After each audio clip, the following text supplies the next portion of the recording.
In today's video, I would like to give you some information so that you can heal from narcissistic abuse. Having been through this abusive experience myself, I'm aware of the confusing first stage of this journey. The information I'm about to give you is what would have helped me when I started researching the term narcissistic abuse. It can be hard to understand what narcissistic abuse is, and it can also be so hard to understand how to heal from this, as the wounds as you know it are more than just psychological. In this video, I talk about what happens when you find out you have been abused by a narcissist and the common things you can avoid, which is a waste of your time in the early parts of your healing journey. I had some misconceptions and I wasted my time feeling a certain way. I'm here to explain to you how you can avoid these common misconceptions and keep your chin up on this healing journey. Misconceptions that people hold, including myself, when you begin to understand that you have been abused by a narcissist, are feelings of low self-worth. You think that, oh, I'm not worthy, which is why the narcissist was right in how they treated me. And I did feel this way. I felt this way for quite some time. And to be honest, this is far from the truth. You will learn when you learn about the narcissist, you will understand that they are nothing but an empty shell of a human being. There is this big void in them they tried to fill, and they tried to fill it with you. Because you are this person who has deep compassion, empathy, and so much love for everyone around you. So they took you as their victim because you have something that they do not.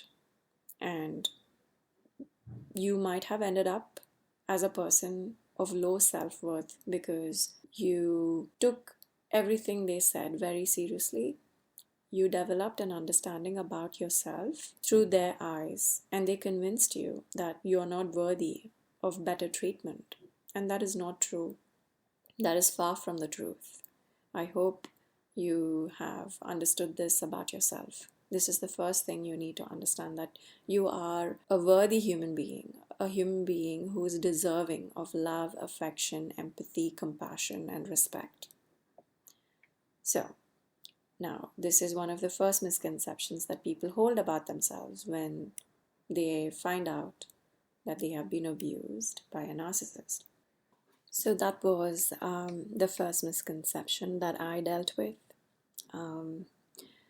Then developing self-worth is a journey, even though you have an understanding that you are a worthy human being after having gone through the abuse. Please do not expect yourself to feel high amounts of self-worth after going through this abuse. If it's going to take you a little bit of time and effort, and a lot of effort on your part, to start feeling normal and worthy again. So please do not push yourself to feel healthy self-esteem and healthy self-worth straight away as soon as you get out of the abusive environment. There's something inherently wrong with me.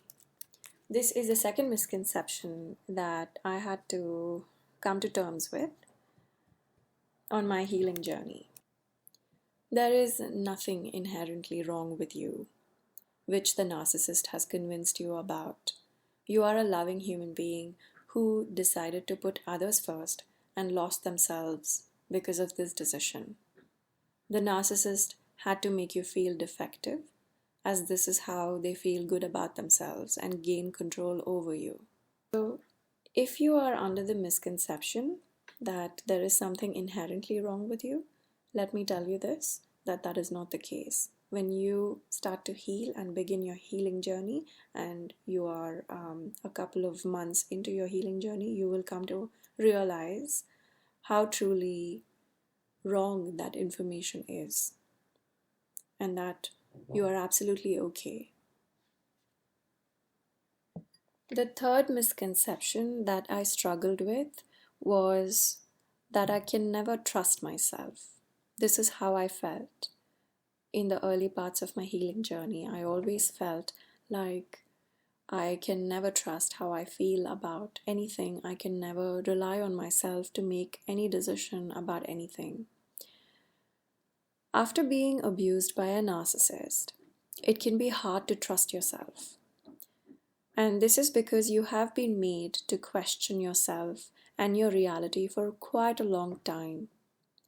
Isn't it? It is true that you're not in touch with yourself, but this is because of the abuse. Once you begin healing from the abuse, you will start to come closer and closer to yourself. So, what was the fourth? The fourth misconception that I struggled with was I thought I can heal from narcissistic abuse while living with the narcissist. This is simply not true. You have to distance yourself as much as you can or go no contact in order to heal from this abuse.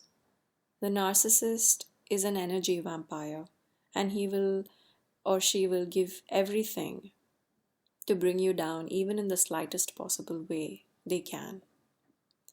So I went no contact with not only my mother but the rest of my family by moving to another continent to begin my healing journey. So distance is extremely important when it comes to healing from narcissistic abuse. Maintaining distance, going no contact, speaking with your therapist, doing yoga every day is the bare minimum that you could do after you begin your healing journey. The depth of this abuse is enormous, and you have to tend to this in all the ways it has affected you. For me personally, visiting my therapist was necessary, but I also came to realize that the abuse which happened on so many levels. It happened to me on a mental level, an emotional level, financially, spiritually, energetically, psychologically, and physically. I personally go to a dance movement therapist, a spiritual psychologist, an energy healer, a traditional psychologist, a psychiatrist, and I use many other techniques at home to heal from this abuse. Speaking with your therapist, doing yoga, and going no contact from the narcissist is the bare minimum you could do. Because this abuse happens on so many different levels, you have to understand that going to a psychologist alone is not going to help you heal from trauma. When I began my journey of healing, I was exhausted. I was exhausted because I was surrounded by narcissists, be it my friend circle, my workplace, people I tried to date. I only kept attracting narcissists. And this is quite common that when you've had a relationship with a narcissist for a very long period of time, you end up becoming a person who attracts a lot of narcissists after that. This is quite common. My therapist explained it to me that this happens because we attract people into our lives, the people that we love and the people that we hate. And the ones who have gone through abuse basically think of the concept of love as abuse, as in they have been through abuse, so they think abuse is love, so they keep attracting narcissists into their life due to this. But what plays a bigger role is the energy that you are holding. If you hold huge amounts of energy for your narcissistic mother or your father, either love or hate, you will attract narcissistic people into your life invariably, unconsciously using the law of attraction. Now, the only difference is that now you know a narcissist when you interact with them. So instead of getting exhausted and feeling really frustrated like I did in the past, what you can start to do is you can start to assert your boundaries, say no, and come across as really dull and boring in front of these narcissists, which is called the grey rocking method. And just make them go away as soon as you see them. When you do not interact with them and you do not give them any attention or any energy, the narcissist will walk away, I promise you. Even though they are attracted to you, they walk into your life, you now have the power to draw very clear boundaries using your body language and without saying a word, being very strict about it and never bringing down your walls with a narcissist. When you avoid them, they have no choice but to leave, and they will leave. What happens when you draw such boundaries with narcissists is that you start to develop a lot of love and respect for yourself, because you are no longer giving away your energy to someone who only wants to take, and take. Now you're protecting your energy and you're using that energy for yourself. So what will happen is that the relationship that you have with yourself will improve. And this is how you become healthy again.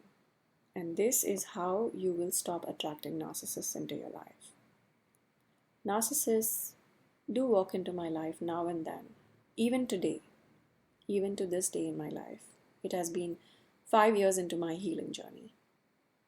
But the way I deal with them now is very different to the way I would deal with them in the past. Now, they cannot have the piece of the pie. They cannot come anywhere near me. So they get the message right from the start, and I never change the message. And I keep giving out the same message, which is the big message of a big no, a strong no, and they walk away. And since then, my physical health, mental, emotional, psychological health has nothing but improved. So all in all, you might be attracting narcissists right now, but it will stop when you change the relationship you have with yourself.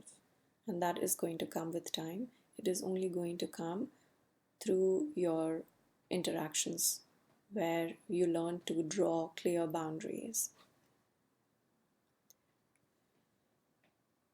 I'm not sure if I will heal, or how do I know I am healing? This is a common question that people ask, because to heal after narcissistic abuse is difficult, and it also takes a very long time. It is different for different people, but the journey is completely determined by you as to how much time and energy you are putting into the work that is needed from your end to heal from it. So your environment will always reflect back to you as to what is going on inside of you. Yes, it definitely will. If people around you are treating you with love and respect, then it means that you love and respect yourself. They are merely simply only reflecting that back to you.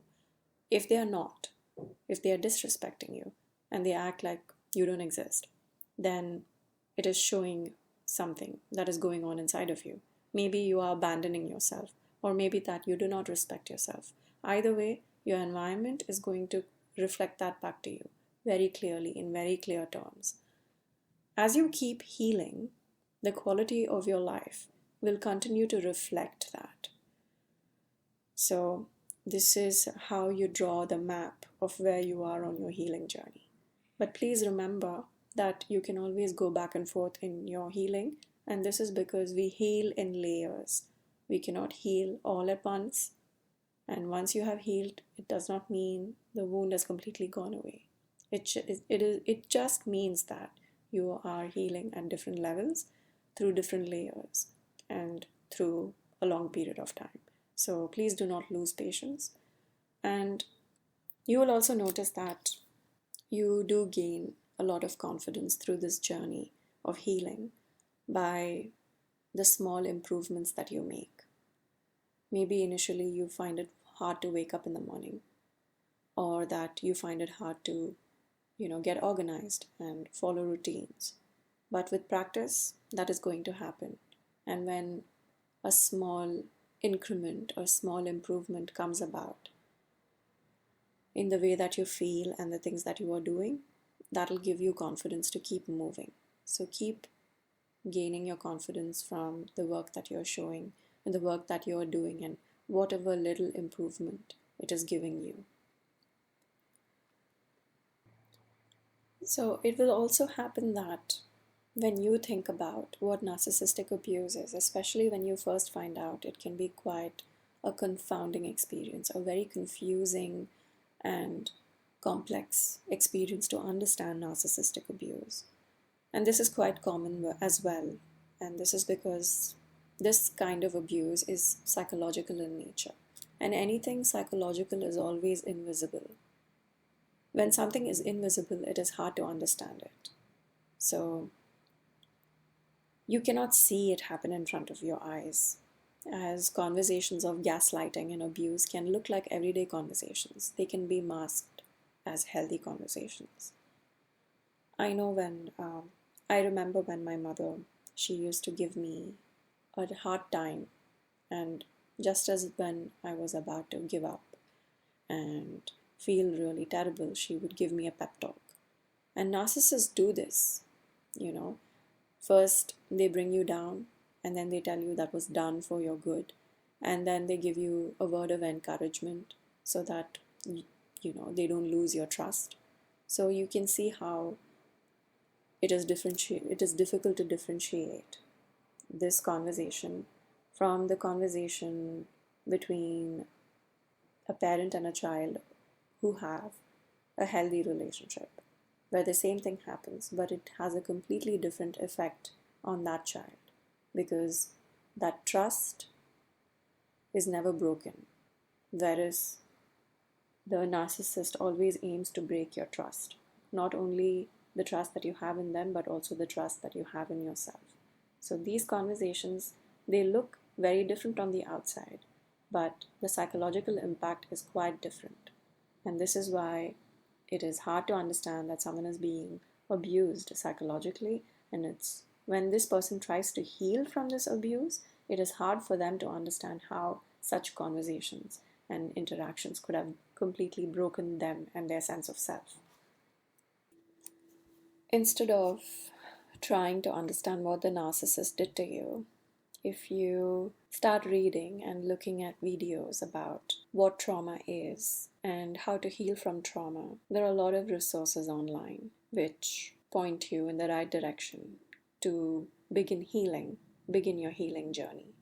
To begin your healing journey is more important than reading about the characteristics of a narcissist or talking about what the narcissist is capable of and what they have done. When you are stuck in the loop of the wrong information, you cannot begin your healing journey. It is extremely important for you to shift the focus and put the attention back on yourself by reading information which will help you point in the right direction and not keep pushing you towards your past.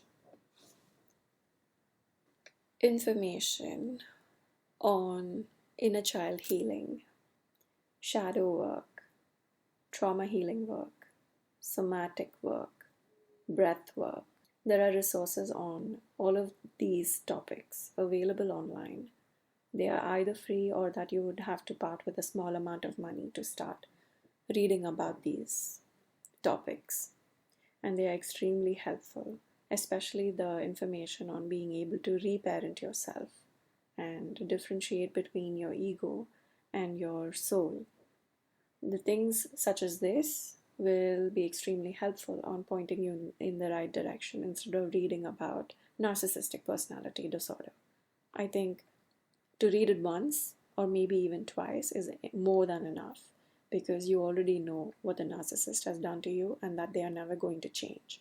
So it is important to read the right information. The best place to start your healing journey is to read the book called The Body Keeps the Score by Bessel van der Kolk. This book is like a little Bible for those who want to understand how any traumatic experience affects you and how you can heal from it. This is a good starting point. Another major mistake that I made on my healing journey was trying to convince the rest of your family members about the narcissist. Don't do this. Please don't. Save yourself the time, energy, and the tears. Most of the times, they will not believe you, especially if you are the black sheep. They are not going to believe you. You are wasting your time. You will feel more isolated.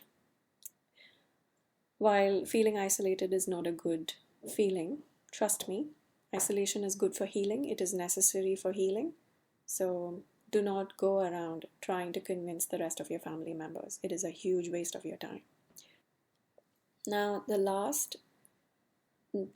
very last thing that I'm going to discuss about, this was not a misconception or an attitude problem or something else. I did not even realize that I was doing this, but I was doing this, and I did it for about 7 to 8 months. I made it all about the narcissist. And I get it. I get it how tough, painful, and emotionally draining it can be to feel isolated, not have anyone believe you, and go through such a horrendous experience and lose everything as a result of this. I've been there, trust me. 5 years ago, when I found out that I was abused by a narcissist, I was devastated, and all I could think of was what happened, and all I could do was read about narcissistic personality disorder. It was fascinating and heartbreaking and heart-wrenching and entertaining all at the same time. I don't know how to explain it, but this is how it was. So this is the most important mistake I could have avoided, because it delayed my healing journey. It drained a lot of my emotional energy. It gave me false hopes. Because I was reading so much about the disorder, I somehow believed that if I go and present this information to the rest of my family members, they will believe me, and that somehow magically everyone will open their eyes. But sadly, it didn't happen. No one opened their eyes. No one believed me.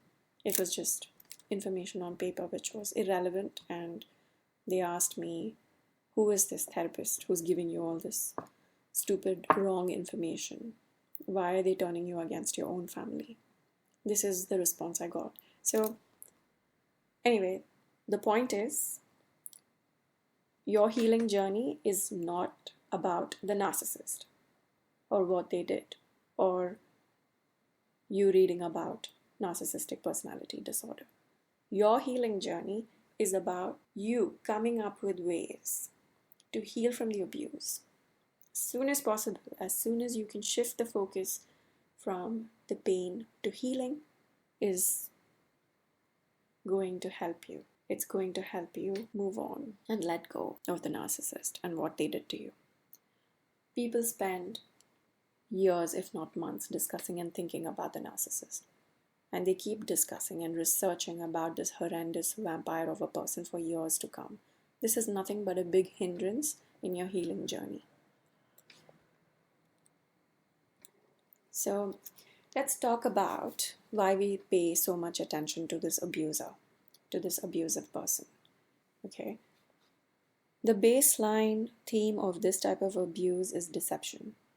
Deception is when you were in the dark about something and the one person you trusted was the one to deceive you. Please understand that this is a tough experience. So, anyway, deception is hard to overcome. Why is that?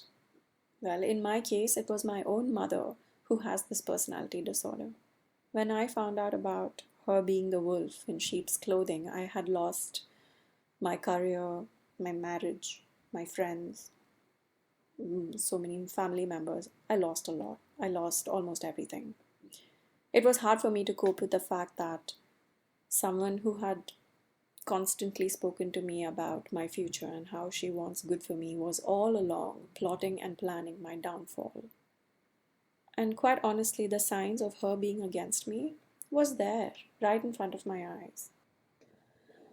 I chose not to see it as abuse because I simply could not believe that a mother can hurt her own child to the extent that my mother hurt me.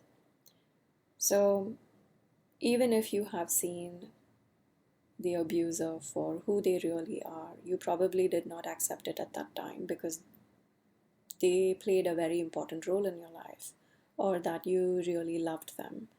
And this is a tough experience. And this is why, when we finally have to let go and move on, and we find out about NPD, narcissistic personality disorder, we get stuck in that spot where we start obsessing about this personality disorder and we keep reading about it again and again, again and again. And this happens to a lot of people, most of the people who first find out about this personality disorder.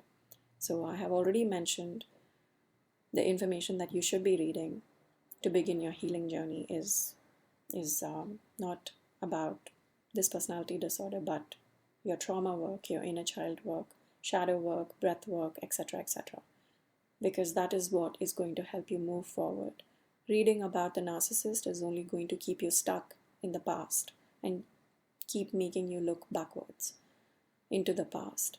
It's not going to help you move forward. So I would like to end this video by saying that this video was made as a message of hope. I made this video to send out a message of hope. When I began my healing journey, I was completely lost. I did not have a map as to how I was feeling and how I was supposed to feel and what I should be looking forward to and what is the next step. And if there was someone out there to tell me, this is what has happened, this is how you're feeling, but if you just change your attitude a little bit towards this end, the other end, you will start walking in the right direction, then I would have probably started my healing journey a long time ago. I wasted a lot of time and I made a lot of mistakes, or I should say not mistakes, but I had a lot of misconceptions.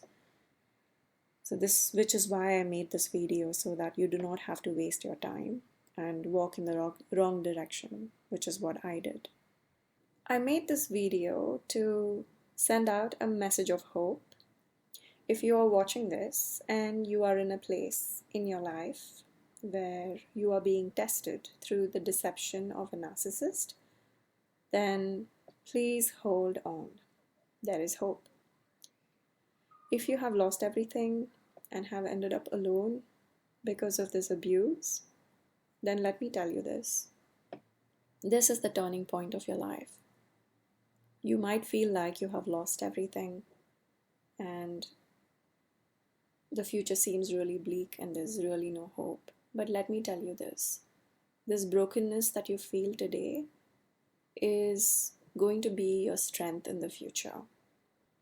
You may feel like giving up right now, but this is the point, the turning point of your life, like I said. When I began my healing journey, I was lost. But hopefully the information I have given you today has helped you in some shape or form. If I had this information when I began my journey, it would have helped me in many ways. I hope what I have discussed today guides you in your healing journey.